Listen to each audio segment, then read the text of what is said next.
اللہ تعالیٰ قرآن کریم میں سورہ طور میں گلمان کو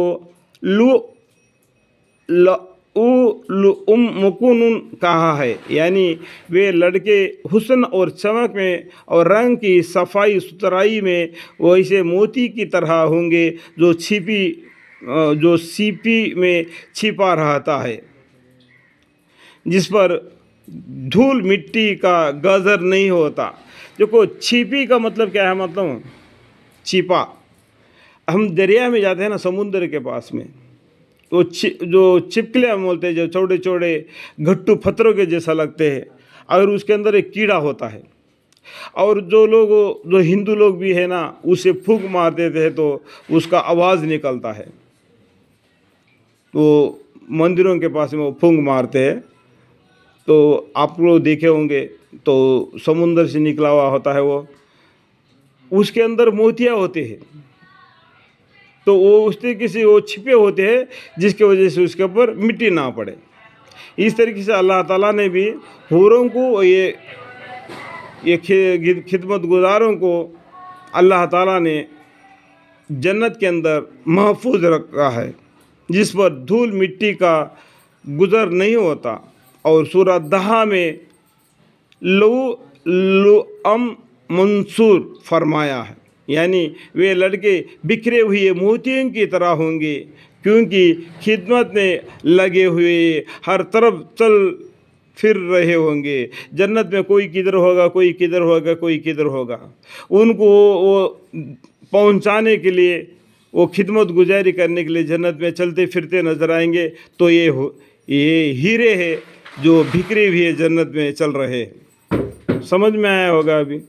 جیسے تھوڑا سا ایک شادی ہو جاتا ہے، اندازہ کرو، اس میں بہت سے لوگ آتا ہے، ان کو خدمت کے لیے ہم لوگ کیا وہ آدمیوں کو لگا دیتے تو کہ ان کو خدمت کرے، کوئی ناشتہ دیتا ہے، کوئی چائے پانی دیتا ہے، کوئی کھانا ڈالتا ہے، کوئی دال چارنی ڈالتا ہے، کوئی گوشت ڈالتا ہے، اس طرح کی خدمت گزاری کر دیتا ہے۔ کوئی کہیں بھی ہوگا، اس طریقے سے جنت میں بھی، جنت میں کوئی کہیں بھی ہوگا تو ایک خدمت گزاری کریں گے، ان کے لیے جنت میں چلتے پھرتے نظر آئیں گے، جیسے کہ موتی ہے، بکھری ہوئی ہے۔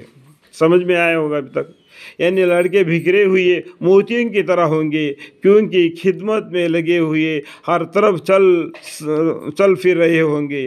حضرت حسن اور قتادہ رضی اللہ عنہ سے روایت ہے کہ کچھ صحابی رضی اللہ عنہ نے پیارے نبی صلی اللہ علیہ وسلم سے عرض کیا کہ خادم کی خوبصورتی کا یہ حال ہے تو مخدوم جس کی خدمت کی جائے کا کیا حال ہوگا۔ دیکھو، خدمت گزاری کے لیے اتنا اندازہ اللہ تعالیٰ نے لگا دیا، تو جنت میں جانے والوں کا درجہ کتنا ہوگا۔ اس کے جواب میں حضور صلی اللہ علیہ وسلم نے فرمایا کہ مخدوم کو خادم پر اس جیسے بڑائی ہوگی جیسے 14ویں چاند کے تمام ستاروں پر ہوتی ہے۔ جو جنتیوں کے درجہ کیا بتایا، جو 14ویں رات کی چاند کس طریقے سے چمکتا ہوا دنیا والوں کو نظر آ جاتا ہے، تاروں سے بڑا ہوا ہوتا ہے، تو چاند کی ایک اندازہ ہو جاتا ہے۔